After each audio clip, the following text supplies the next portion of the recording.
छत्रपति शिवाजी महाराज की जय भवानी. भारत रत्न डॉक्टर बाबासाहेब आंबेडकरांचा. हे महायुतीचा आता विधानसभेच्या निवडणुका जिंकेपर्यंत काय महायुतीचा. सगळ्यांनी बरोबर लक्षात ठेवा. आजच्या महायुती झालं परत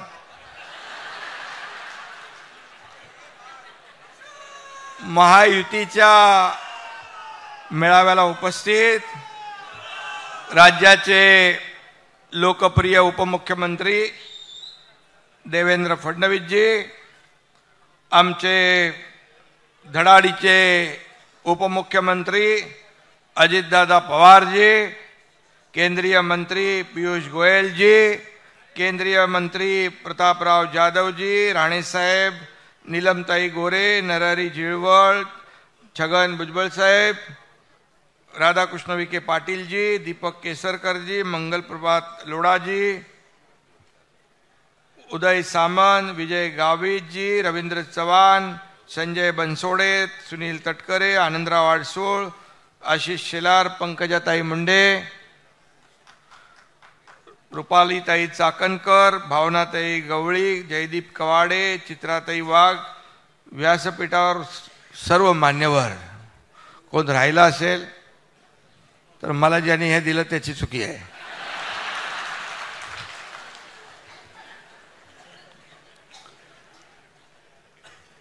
खरं म्हणजे आज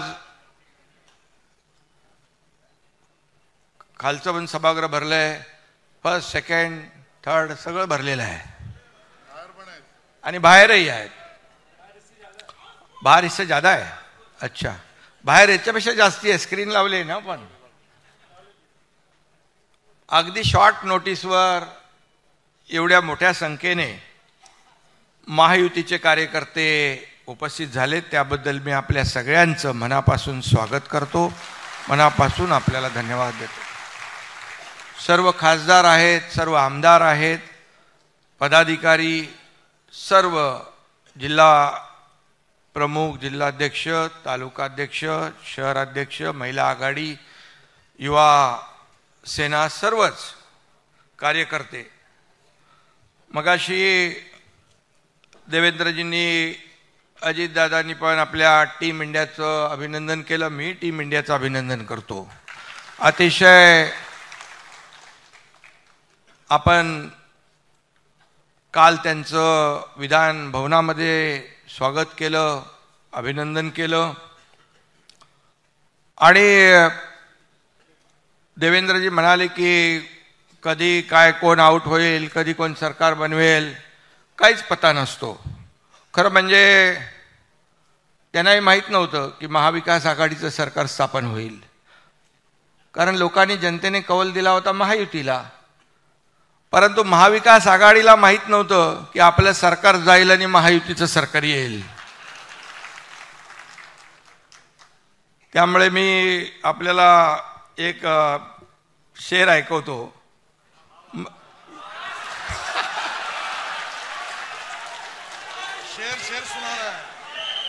अजित दादांनी पण काल तुफान बॅटिंग केली तिकडे सभागृहामध्ये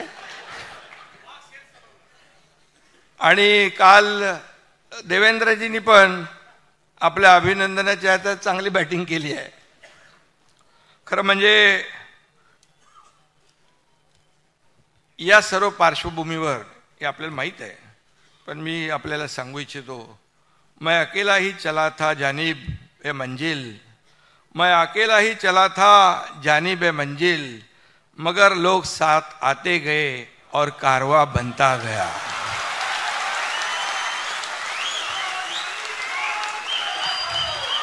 अरे अबे अपना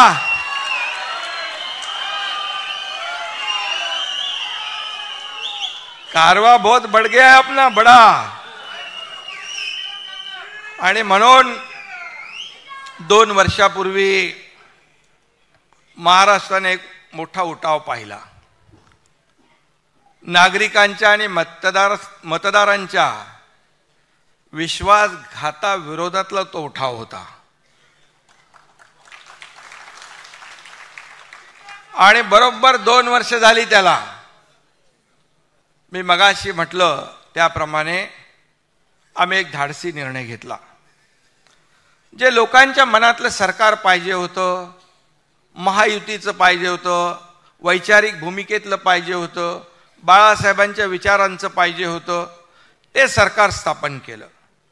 50 लोक सोबत होते, 13 खासदार नंतर आले. त्यानंतर हजारो लाखो पदाधिकारी आणि शिवसैनिक सोबत आले. मी या ठिकाणी सांगू इच्छितो, उपमुख्यमंत्री देवेंद्रजी यांची देखील मला भक्कम साथ लाभली, सहकार्य लाभलं. भाजपच्या नेत्यांनी, पदाधिकाऱ्यांनी, कार्यकर्त्यांनी देखील भरपूर प्रेम दिलं. बाळासाहेबांचे विचार आणि दिघे साहेबांचे विचार सोबत होतेच. आणि मी आधी म्हणालो होतो की त्यावेळेस आदरणीय देशाचे प्रधानमंत्री मोदीजी आणि गृहमंत्री अमित शाह साहेब हे चट्टान की तरह पाठीशी उभे राहिले खंबीरपणे. आणि त्यानंतर गेल्या वर्षी अजितदादा सोबत आले आणि एक ताकद वाढत गेली. आज महायुतीने आपल्या महाराष्ट्राचं चित्र पालटलंय. सगळी कामं ठप्प होती. आपलं सरकार यायच्या अगोदर सगळीकडे स्पीड ब्रेकर टाकून ठेवले होते. याला स्टे, त्याला स्टे, कारशेड बंद, मेट्रो बंद, रस्ता बंद, समृद्धी बंद, कोस्टल बंद, अटल सेतू बंद. काय चालू होतं? सण उत्सव सगळे बंद.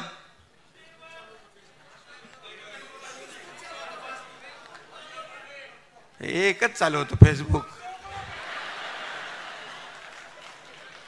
आणि वर्क फ्रॉम होम. ते जाऊ द्या, त्याच्यात मी जात नाही. आणि आपण आल्यानंतर खरं म्हणजे एक आनंदाचं वातावरण निर्माण झालं. पहिलं गोविंदाचा सण होता, दहीहंडी होती. सगळे निर्बंध हटवून टाकले आम्ही. सगळे मुलं तरुण रस्त्यावर आले आणि आपला सण जोरदारपणे साजरा झाला. गणपती आले, जोरात झाले. नवरात्री आली, जोरात झाले. आणि गणपतीत पण कसले नियम बियम, बोले कसले पैसे घेताय, किती मिळणं दात करून पोट भरायचं काम बंद करा. सगळं निर्बंध हटवले. नवरात्री आली, दसरा, दिवाळी. आणि आपण एक पाहिलं की राज्यामध्ये एक समृद्धी, एक आनंदाचा माहोल तयार झाला. तोही विकासाबरोबर आवश्यक आहे, कारण ह्या आपली संस्कृती आहे, आपली परंपरा आहे या महाराष्ट्राची. ती कुठे बंद होता कामा नये. आणि म्हणून आम्ही सगळे निर्णय घेतले. आणि म्हणून राज्याचं वर्तमान सुधारले. आता भविष्य देखील उज्ज्वल करण्याचा ध्यास आपण घेतलेला आहे. ही वस्तुस्थिती आहे. तुम्ही सगळेजण इथं उपस्थित आहात. ही आमची, आपल्या सगळ्यांची, आपल्या सरकारची ताकद आहात. तुम्ही सर्व ताकद आहात. आणि म्हणून एकजूट ही महायुतीची जी आहे ही मजबूतीने आपण पुढे नेली पाहिजे. म्हणून अजितदादांनीही सांगितलं, देवेंद्रजींनी पण सांगितलं की या ठिकाणी आपण कशा प्रकारे आपण पुढे गेलं पाहिजे. आता एकजूट महत्वाची आहे आणि ती आपण दाखवण्याचा प्रयत्न आपण या ठिकाणी केला पाहिजे. आपल्या सर्व सरकारचं विचार, विकास आणि विश्वास हे त्रिसूत्री आहे आणि त्याच्यावर आपण काम करतोय. आज लोकांना माहीत आहे की हे सरकार काम करणारं सरकार आहे. हे सरकार फील्डवर उतरून काम करणार आहे. आता बघा, मी उशिरापर्यंत काम करतो, देवेंद्रजी उशिरापर्यंत काम करतात, अजितदादा सकाळी उठून लवकर चालू करतात काम. त्यामुळे 24/7 हे सर्कल चालू आहे. आता कधी तुम्ही मला रात्री 2, 3, 4 वाजता पण काम करताना पाहू शकता. काम चालू आहे, काम सुरू आहे आणि लोकांनी देखील मान्य केलंय ते हे सरकार काम करणार आहे. आणि प्रधानमंत्री महोदयांनी पण त्याच्यावर शिक्कामोर्तब केलेलं आहे. हे आपल्यासाठी मोठी बाब आहे, अभिमानाची, आनंदाची आहे. हे सरकार लोकांचं आहे. मी नेहमी काय सांगतो, हे सर्वसामान्यांचं सरकार आहे, गोर गरिबांचं आहे, शेतकऱ्यांचं आहे, कष्टकऱ्यांचं आहे, माझ्या माता भगिनींचं आहे, माझ्या बांधवांचं आहे, युवकांचं आहे, ज्येष्ठांचं आहे, सगळ्यांचं, वारकऱ्यांचं आहे. आणि हे सरकार जसं आपण सर्वसामान्यांचं म्हणतो तसंच गेले 2 वर्ष जर आपण पाहिलं तर आमच्या कॅबिनेटमध्ये एकही असा कुठलाही निर्णय वैयक्तिक लाभाचा आम्ही घेतला नाही. एकही निर्णय. जे निर्णय घेतले, सुरुवातीला तर मी आणि देवेंद्रजी दोघंच होतो, शपथ घेतली आणि कॅबिनेट घ्यायची असते, तोही निर्णय तुम्ही बघा शेतकऱ्यांसाठीच आम्ही पहिला निर्णय पहिल्या कॅबिनेटमध्ये घेतला. त्यामुळे आम्हाला वैयक्तिक काहीच नाही आहे. आम्हाला एकच आहे, या राज्यातला सर्वसामान्य माणूस सुखी झाला पाहिजे. या राज्यातलं माझी माता भगिनी, माझा शेतकरी, कष्टकरी, त्याला चांगले दिवस आले पाहिजे, त्याच्या आयुष्यामध्ये बदल घडला पाहिजे. आणि म्हणून सोन्याचा चमचा घेऊन आम्ही जन्माला नाही आलो, परंतु या राज्यातल्या सर्वसामान्य माणसाच्या आयुष्याचं सोनं करण्याचं काम आम्ही नक्की करणार. आणि ते आम्ही प्रयत्न करतोय. 2 वर्ष कशी गेली कळली नाहीत, मोठा पल्ला गाठलाय. 2 वर्ष हा तसं बघायला गेला तर कमी कालावधी आहे. 2.5 वर्ष अगोदरची आणि 2 वर्ष ही जर तुलना तुम्ही केली तर सहज तुम्हाला कळेल की आम्ही कुठे किती निर्णय घेतले, काय निर्णय घेतले, कुणासाठी निर्णय घेतले, हे आपल्याला कळेल. आणि हेच निर्णय आपल्याला लोकांपर्यंत पोहोचवायचं आहे. किती विरोधकांनी आटापिटा केला, सरकार स्थापन झाल्यापासून सरकार पडेल, सरकार पडेल, सरकार पडेल. महिन्यात पडेल, 2 महिन्यात पडेल, पण सरकार काय पडलं नाही. पण सरकारची कामगिरी पाहून विरोधकांचे चेहरे मात्र पडले. आणि ज्या योजना आपण जाहीर केल्या कल्याणकारी परवाच्या दिवशी, त्या बघून तो विरोधकांचे चेहरे बघण्यासारखे होते. एकदम पांढरे फटाक झाले होते. काय करायचं, काय बोलायचं, काय टीका करायची हे सुचत नव्हतं त्यांना. त्यांना अनपेक्षित होतं, हे सगळं अपेक्षित नव्हतं. पण आम्ही तिघांनी ठरवलं होतं, एकदम मोठा बॉम्बनी, मोठं म्हणजे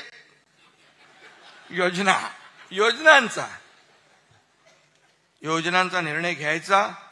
आणि पार जेव्हा ते अजितदादा तिकडे अर्थसंकल्प मांडत होते तेव्हा त्यांचे चेहरे बघण्यासारखे होते.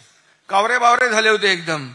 काय होणार, कसं होणार, काय हे सगळं खोटं आहे, हे होणार नाही, कुठून पैसे आणणार. अरे कुठून पैसे आणणार? आम्ही जेव्हा निर्णय घेतला तेव्हा तिघांनी बसून त्या पैशाची आणि नियमात बसून, कुठलाही आम्ही नियम मोडला नाही, आरबीआय नाही, गाईडलाईन नाही, कुठलं काही आम्ही तोडलं नाही, सगळं नियमात बसून केलं.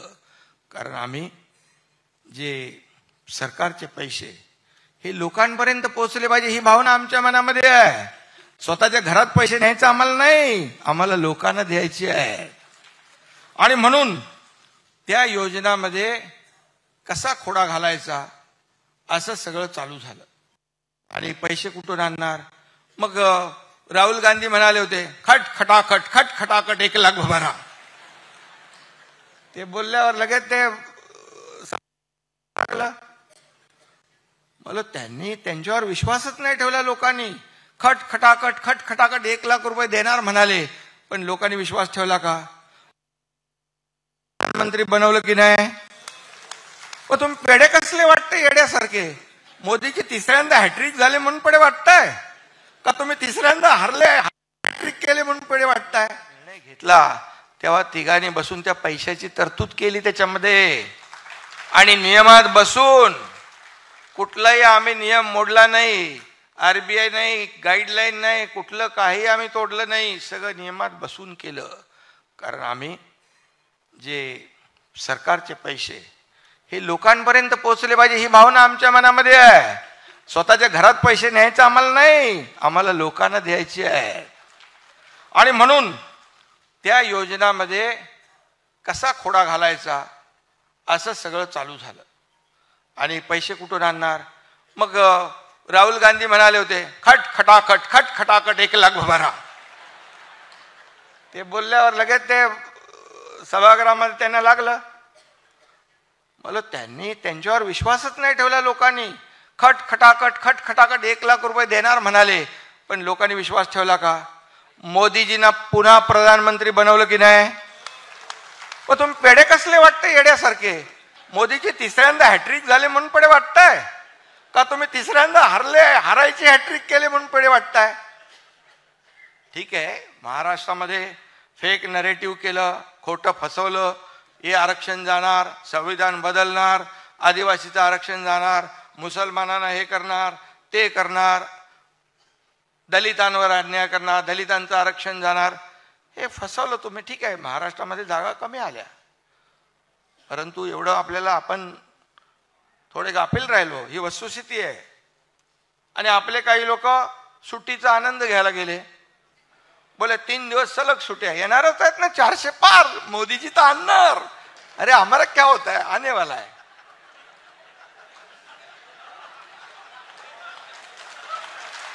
आणि तुम्ही सगळे राहिले एकदम गाफील. आणि त्यांनी येऊन ठपाठप 80% वोटिंग करून गेले.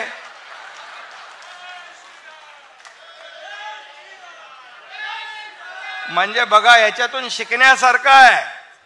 तुम्ही जर 80% नाही 60% मतदान केलं असतं तरी सुद्धा आपल्या 40 जागा आल्या असत्या.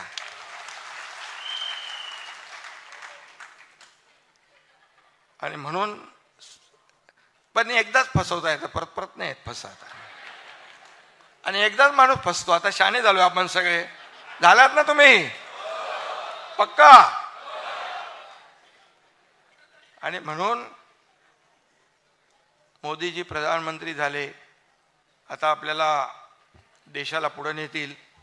कारण शेवटी आज कोणीतरी म्हणालं मोदीजींवर काय भ्रष्टाचाराचा आरोप केला. बोले कोण नाना पटोले का काहीतरी म्हणाले, भ्रष्टाचारचे काय सरदार, भ्रष्टाचाराचे सरदार. अरे तुम्हाला बोलायचा अधिकार आहे का? डोक्यावर पडलाय, कशावर पडलाय?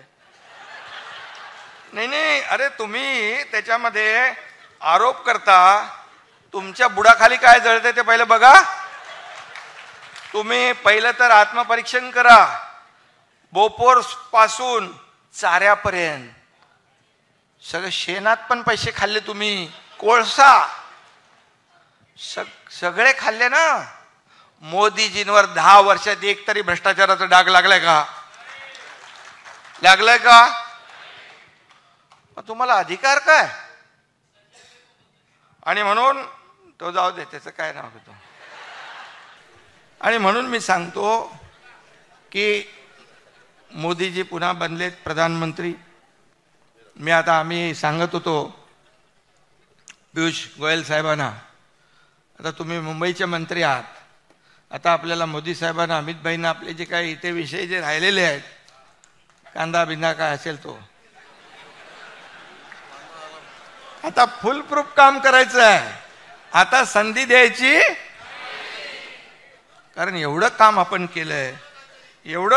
केलंय. त्यामुळे मी सांगतो की आपल्याला बघा, लोक कोणाला मतदान करतात? एकदा लोकसभा जाऊ द्या, ते वेगळं आता झालं ते, पण घरी बसलेल्या लोकांना का काम करणाऱ्या लोकांना मतदान करतात? फील्डवर उतरून काम करणाऱ्यांना का वर्क फ्रॉम होम करणाऱ्यांना? आपलं काय फेसबुक लाईव्ह नाही, डायरेक्ट फेस टू फेस.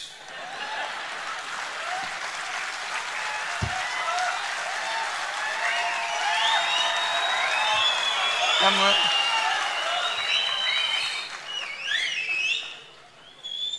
तरी गाफील राहू नका. आता एकदा आपल्याला मार पडली आहे, आता आपल्याला ताक पण तो फुंकून प्यायचं आहे. कारण बघा, आपण एवढी कामं केली आहेत ना. आता किती 1 लाख कोटीचं काय दादा? 1 लाख कोटीचं ना, 1 लाख कोटी, जवळपास 90,000च्या दरम्यान आपण या योजना केल्या शेतकऱ्यासाठी. बघा, तुम्हाला मी सांगतो, हे विरोधक किती खोटं सांगतात. शेतकऱ्याला काय दिलं? शेतकऱ्याच्या तोंडाला पानं पुसली. अरे आतापर्यंतच्या इतिहासात 2 वर्षामध्ये शेतकऱ्यांचा जो काही नुकसान भरपाई आहे, अवकाळी पाऊस आणि गारपीट, याच्यामध्ये अवकाळी आणि गारपीट याच्यात आपण 15,000 कोटी रुपये दिले. 15,000 कोटी. आपण NDRFचे निर्णय बदलले, दुप्पट केले, 2 हेक्टरचे 3 हेक्टर केले. सततच्या पावसामध्ये होणारं नुकसान मिळत नव्हतं, ते आपण द्यायला लागलो. गोगलगायनी केलेलं नुकसान कधी मिळत होतं, ते आपण द्यायला लागलो. आज 1 रुपयामध्ये पीक विमा योजना कधी मिळत होती, ती आपण सुरू केली. मोदी साहेबांनी 6,000 रुपये दिले वर्षाला, त्याच्यामध्ये 6,000 रुपये आणखी आपण भर टाकली. 12,000 रुपये शेतकऱ्याला वर्षाला चालू झाले आता आपल्याकडे. अशा योजना आपण केल्या.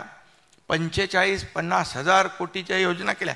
आणि महाविकास आघाडीने जे रेग्युलर कर्जफेड करणाऱ्याला 50,000 रुपये इन्सेंटिव्ह देणार म्हणून घोषणा केली. पैसे दिले का? पैसे आपल्या सरकारने दिले, आपण देतोय, आपण सुरू केले ते. म्हणजे ही घोषणा करायच्या आणि त्याची पूर्तता कुणी करायची? मग तुम्ही आमच्यावर कसं बोलू शकता? आणि म्हणून हे जे काय आज शेतकरी आपला अन्नदाता आहे, त्याला आता आपण दिलं. आज शेती पंपाला आपण वीज माफ करून टाकली. जो मागेल त्याला सोलर. का तुमच्या पोटात दुखतंय? आज शेती पंप करा शेतकरी हा बळीराजा. तुम्ही एवढ्या योजना जर यापूर्वी केल्या असत्या तर बळीराजावर आत्महत्या करायची पाळी आली नसती. याला जबाबदार कोण? काँग्रेसनी 50-60 वर्ष शेतकऱ्याला दुर्लक्षित केलं. पण या 2 वर्षामध्ये आम्ही ज्या योजना केल्या आणि देतोय, डायरेक्ट त्यांच्या खात्यामध्ये पैसे जात आहेत. देवेंद्रजी जेव्हा मुख्यमंत्री होते तेव्हा जलयुक्त शिवार योजना केली, शेतकऱ्यांना वरदान ठरणारी. सरकार बदलल्यावर लगेच त्याची इन्क्वायरी लावली, चालू केले, बोले रद्द करा. अरे शेतकऱ्याच्या हिताची योजना तुम्ही बंद करताय. आपलं सरकार आल्यानंतर पहिलं आपण जलयुक्त शिवार योजना सुरू केली शेतकऱ्यांसाठी.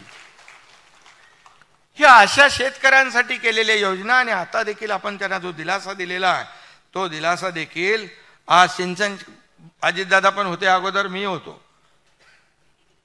आणि 4च मला वाटतं सुधारित आपण मागच्या महाविकास आघाडीमध्ये दिल्या होत्या. 4 योजनांना सुप्रमा सुधारित प्रशासकीय मान्यता. आपल्या सरकारने जवळपास 130 सिंचन प्रकल्पांना मान्यता दिली आणि 13 लाख हेक्टर जमीन आता ओलिताखाली येणार आहे. 13 लाख. याला पण हिंमत लागते निर्णय घ्यायला. आणि म्हणून मोठ्या प्रमाणावर आपण शेतकरी बांधवांना त्याच्यात फायदा देतोय. आणि शेतकरी बांधव जो आहे, काय शेतकऱ्याचं दुःख कोणाला कळणार? आपल्यालाच कळणार. मी गावाला गेलो की बोले हेलिकॉप्टरने जाऊन शेती करतो. अरे काय गाडी चालवत जाऊ 8 तास 10 तास? 8-10 तासात मी तर 10,000 फाईल सह्या करेन.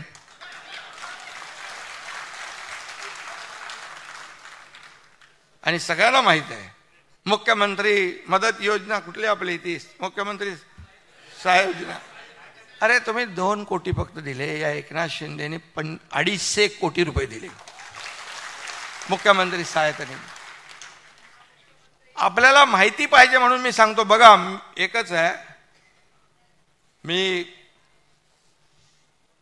आरोपाला उत्तर कामातून देतो. आरोप कितीही करा, पण आम्हाला तुम्ही विचलित करू शकत नाही. आमचा फोकस जो आहे कामावर आहे. पण हे काय जे झालंय घडलंय ते तुम्हाला कळलं पाहिजे म्हणून सांगतोय मी. आणि म्हणून शेतकऱ्यालाच शेतकऱ्याचं दुःख कळतं. आणि म्हणूनच आपले सर्वजण बहुतेक लोक आज शेतकऱ्याच्या घरात जन्मलेली आहेत. आणि त्यामुळे आम्ही शेतकऱ्याच्या ज्या योजना आहेत त्याला कधीही हात आखडता घेत नाही. आता आपले मुख्यमंत्री लाडकी बहीण योजना, बोले लगेच सांगितलं लाडका भाऊ आठवला नाही का? आता लाडका भावाला पण आपण दिलाय ना 10 लाख भाऊ आपले, त्यांना आपण 10,000 स्टायपंड महिन्याला. कधी झाली होती योजना? बेरोजगार जे सुशिक्षित बेरोजगार, आता तिथं या लाडकी बहिणीच्या मुळे ती लपून गेले योजना. ती आता बाहेर आपल्याला नीट व्यवस्थित पोचवायला लागेल. तर भावांच्या बद्दल प्रेम कधी असू शकतं, कसं असू शकतं? भावाच्या बद्दल जाऊ द्या, मी बोलत नाही. आणि म्हणून कुणी बोलावं.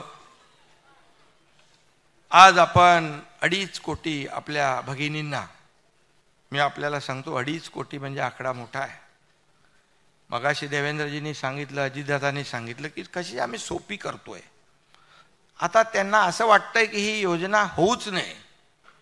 आता मला सांगा, पहिले तो विरोध केला आणि मगाशी देवेंद्रजी पण म्हणाले की बाबा ते पण आता सगळीकडे फिरायला लागले. मुंबईतल्या शाखांवर आपल्या नाही बोर्ड लागलेत, मुख्यमंत्री माझी लाडकी बहीण योजना.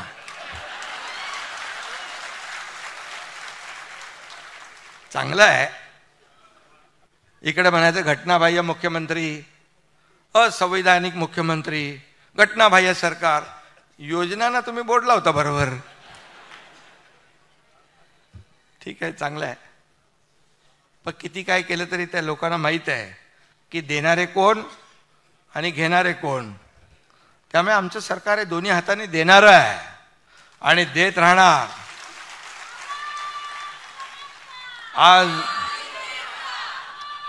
3 गॅस सिलेंडर, आता बघा, एका घरात 2 भगिनींना आपण देणार म्हणजे 3,000 रुपये महिन्याला, आणि एका बहिणीला 3 गॅस सिलेंडर, 6 झाले.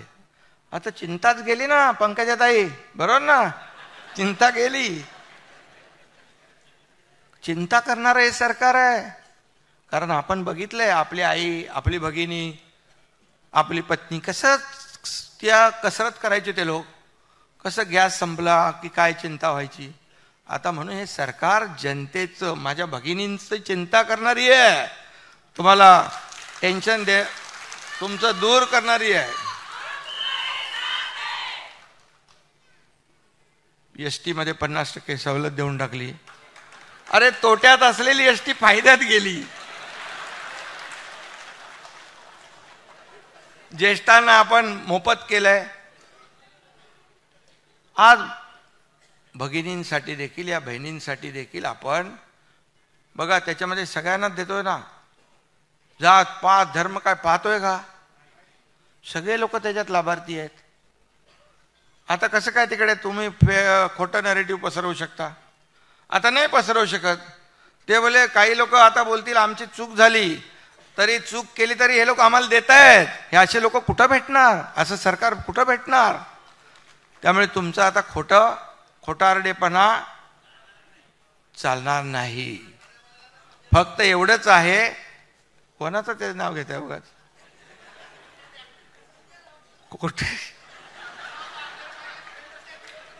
खोटा बोला पण रेटून बोला, हे आता चालणार. पण तुमचं काम आहे की हे सगळं तुम्ही पोचवलं पाहिजे. मगाशी भगिनींबद्दल देवेंद्रजी पण बोलले, ते काय सख्खे भाऊ इकडे आहेत, सावत्र भाऊ तिकडे आहेत. सावत्र भाऊ पण आता क्रेडिट घ्यायला लागलेत, आम्हीच देतोय. सगळ्या आमच्या बहिणी हुशार आहेत. त्यांना माहीत आहे कुठला भाऊ देणार आहे आणि कोण देणार आहे आणि कोण देतोय. त्यामुळे याच्यामध्ये अगदी सोपं, जसं देवेंद्रजी म्हणाले तसं आपण सोपं करू. सेल्फ डिक्लेरेशन करू आणि त्याच्यामध्ये फटाफट, खटाखट नाही, पटापट त्यांच्या खात्यात जाऊ दे. गरिबी हटाओ, गरिबी हटाओ. काँग्रेस किती वर्ष बोललं, गरिबी हटली का? गरीब हटला, गरिबी नाही हटली. पण मोदीजींनी पटापट 25 कोटी लोकांना गरिबीच्या वर आणलं की नाही? आता बघा, राजीव गांधीच एकदा बोलले होते, केंद्रातून 1 रुपया आला की शेवटच्या माणसापर्यंत 15 पैसे पोचतात. 15 पैसे म्हणजे मधले 85 पैसे कुठे जातात? हे कोण बोललं? राजीव गांधी बोलले. आता जर ते सरकार असतं तर हे 1500 रुपये आपण थेट देतोय डायरेक्ट, म्हणजे 3000 रुपये महिन्याला, 18,000 रुपये, 18 दुने 36,000 रुपये एका घरात, हे डायरेक्ट. आता दुसरं सरकार असतं तर किती? 15%च गेले असते.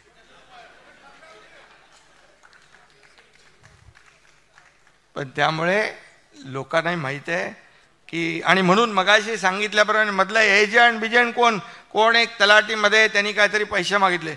मी कलेक्टरला फोन केला, त्याला बोलो डायरेक्ट सस्पेंड करून थांबवू नको, त्याला जेलमध्ये टाक, डायरेक्ट त्याच्यावर FIR लॉन्च कर.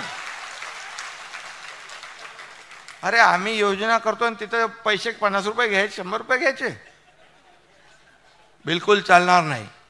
आणि याला कलेक्टर सगळ्या जिल्हाधिकाऱ्यांना पण सांगितलंय की इथं कुठेही खाली कोणी आमच्या भगिनीला आडवत नडवत असेल तर त्याचा बरोबर बंदोबस्त करायचं काम कोणाचं आहे?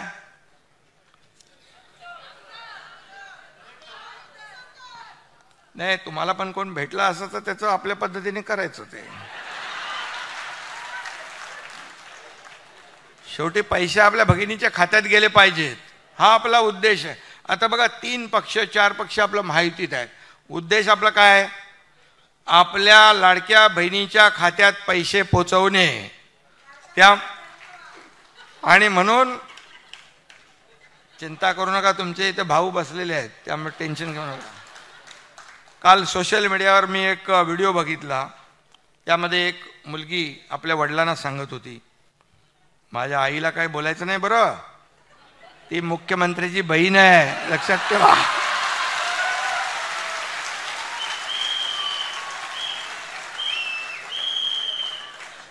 त्यामुळे आता विरोधकांनी देखील समजून जावं. आज एक माहोल बनलाय, चांगलं वातावरण झालंय. बघा तुम्हाला पण थोडंसं नैराश्य आलं होतं लोकसभेनंतर, पण केलं की नाही करामत आम्ही लोकांनी? जादू केली की नाही? आता हे पोचवायचंय लोकांपर्यंत, घराघरामध्ये, हे काम तुमचं आहे. ही योजना जी आपण ज्या योजना केल्या, मुख्यमंत्री लाडकी बहीण, मुख्यमंत्री अन्नपूर्णा योजना 3 सिलेंडरची, दुसरं आपण शेती पंपाचं वीज बिल माफ केलं ती, त्याचबरोबर मुलींचं शिक्षण आपण 50% होतं ते 100% पूर्णपणे फी भरण्याचं उच्च शिक्षण. मी तुम्हाला सांगतो एक गोष्ट, मला 12:30 वाजता कळलं की एक मुलगी त्या मुलीने आत्महत्या केली. का? 50% सरकार भरत होतं, 50% तिच्या वडिलांना देखील भरायची ऐपत नव्हती, त्यामुळे तिने आत्महत्या केली. मी 1:45 वाजता चंद्रकांत पाटलांना फोन केला रात्री. चंद्रकांत पाटलांनी फोन उचलला. मी त्यांना 1:45 वाजता सांगितलं असं असं झालेलं आहे, तुम्ही ह्याच्यावर वर्कआउट करा आणि किती पैसे लागतात त्याला पूर्ण 100% माफ करण्यासाठी. आणि आपल्या सरकारने ते 100% मुलींचं शिक्षण मोफत केलेलं आहे. हे पहिलं राज्य आहे. आणि त्यामुळे आपण सगळं जे आहे याच्यामध्ये मुलींचं शिक्षण, आता मुलांना आपण 50% देतोय. मुलांना आता आपण 10,000 रुपयापर्यंत ती आपण अप्रेंटिसशिपचे देतोय.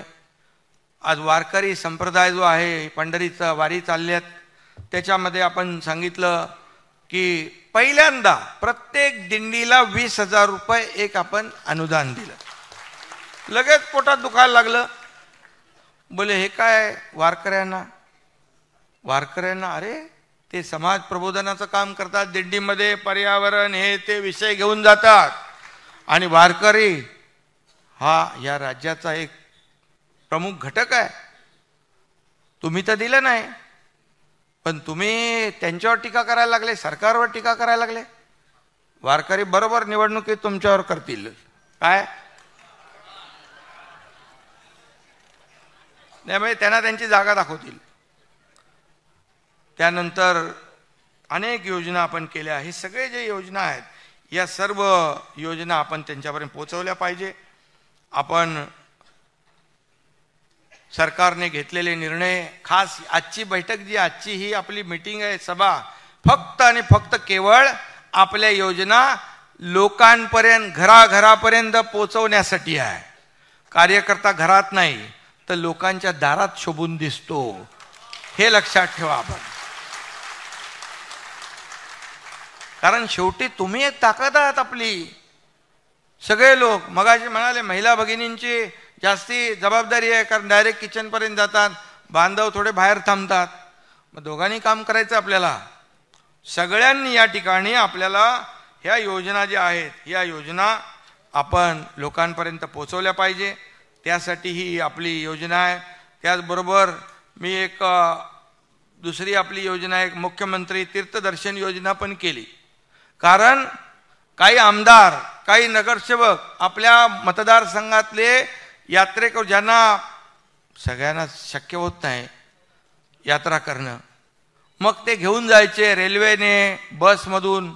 आणि मग आपल्या मला वाटतं आमदार प्रताप सरनाईक, राम कदम वगैरे प्रकाश सुर्वे या सगळ्यांनी सांगितलं मला की बाबा हे करा. तर ती एक योजना केली मुख्यमंत्री तीर्थदर्शन योजना ज्येष्ठांसाठी. तर 4 धामा जावे आणि आयुष्य धन्य व्हावे अशा प्रकारची ती योजना.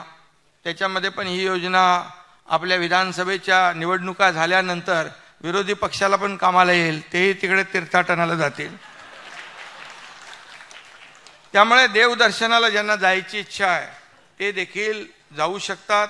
आणि खऱ्या अर्थाने मी सगळ्या योजनांच्या अगोदर आपल्या दोन्ही उपमुख्यमंत्र्यांनी माहिती दिलेली आहे. मी फक्त एवढंच आपल्याला सांगतो की अटीतटीची जी काही आपली सर्वसामान्यांना चांगले दिवस आणणे, त्यांच्या आयुष्यामध्ये बदल घडवणे, त्यांना त्यांचं जीवन सुखकर करणे यासाठी आपला हा प्रयत्न आहे. त्यामुळे ही जी लढाई आहे या फेक नरेटिव्हवर मागच्या वेळेस त्यांनी काही प्रमाणामध्ये यश मिळवलं आहे. परंतु तुम्ही आता जागृत आहात. या सर्व याला ताबडतोब तिथल्या तिथे उत्तर द्यायचं आहे. हे खोटं आहे, हे खरं आहे. ही जबाबदारी कार्यकर्त्यांची आहे आणि ती आपण पार पाडली पाहिजे. आणि ही जर पार पाडली तरच मग आपण त्यांचे मनसुबे जे आहेत ते धुळीस मिळवू शकतो. त्यांना आपण मगाशी सांगितलं की आपण फक्त किती 20 लाख मतं मिळवली तर आपण किती 220 लाख मतं आपल्याला भारी आहेत का?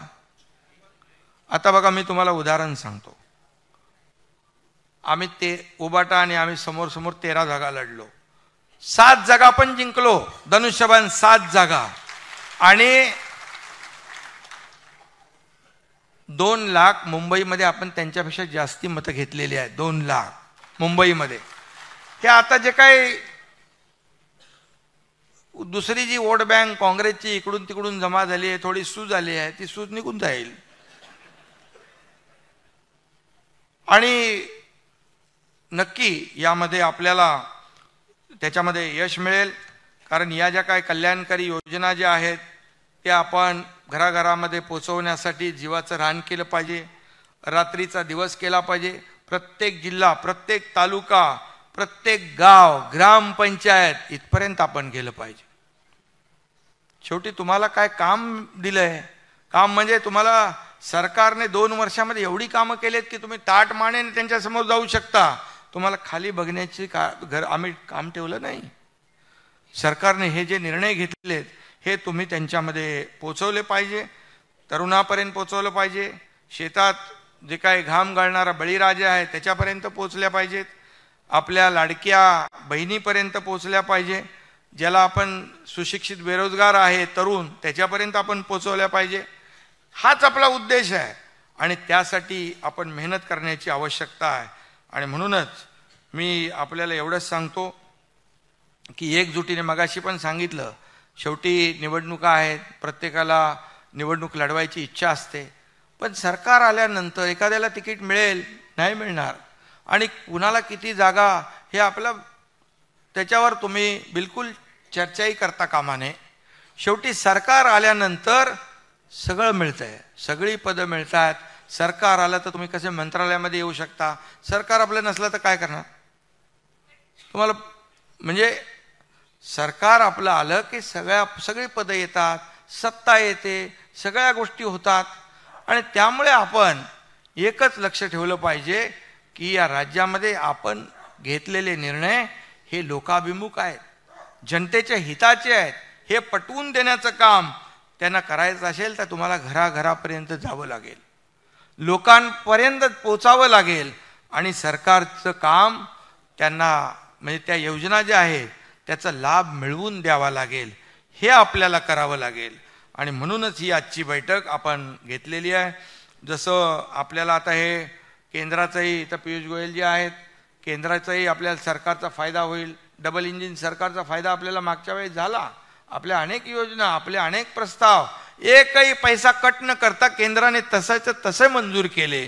त्यामुळे देखील आपण अनेक निर्णय घेतले.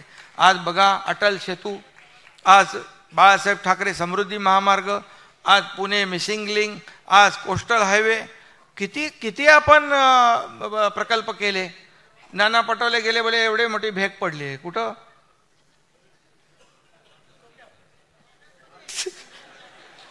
अरे भेग पडली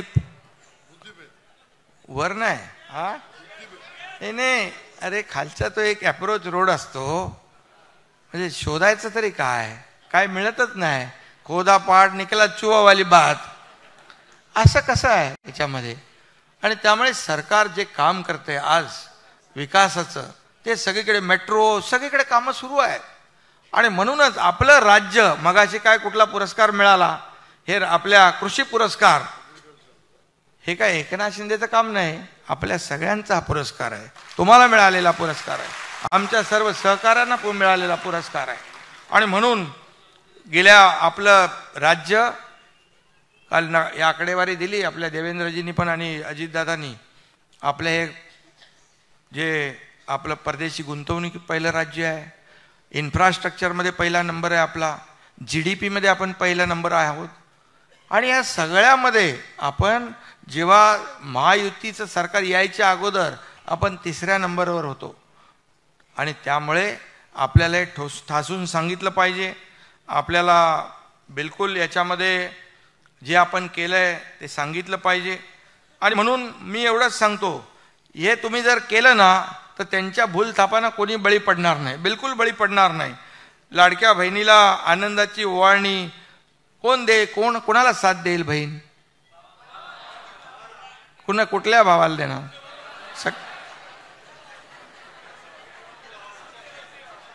त्यामुळे आपले खरे भाऊ आहेत, सरकार त्यांचं आहे, आणि आता महायुतीला. आणि म्हणून आपल्याला मी सांगतो, शेतकऱ्यांचा सन्मान करणाऱ्यांना साथ देतील ना, बेरोजगारांना नोकऱ्या देणाऱ्यांना साथ देतील ना. मग हे आपण फक्त लोकांपर्यंत पोचवायचं आहे.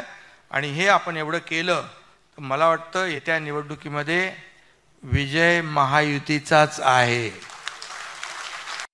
आणि म्हणून आपण एकजुटीने लढूया आणि एकजुटीने जिंकूया, एवढंच आपल्याला सांगतो. पुन्हा एकदा मी आपल्या सगळ्यांना मनापासून धन्यवाद देतो आणि आपलं सगळ्यांचं अभिनंदन करतो. धन्यवाद. जय हिंद, जय महाराष्ट्र. ABP माझा, उघडा डोळे बघा नीट.